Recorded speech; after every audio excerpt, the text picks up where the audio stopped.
At ito po yung naging saksi dito po sa Batangas City at masasaksihan po natin ang labi ng mga lumubog sa MB Princess na nandito po sa Batangas. At nandito po ang ilan sa mga nakuha natin na lumulutang at mga hanggang ngayon po ay mga wala pa pong nagki-claim sa kanilang mga labi.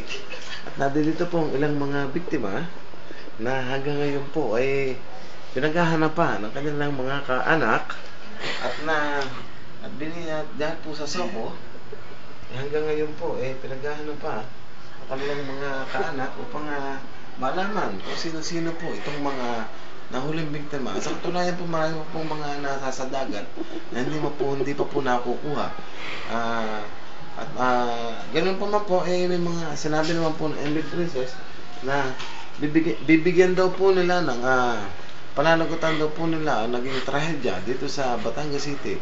At para po naman sa saksi, ito po si Erwin Siar. Back to you, Mel.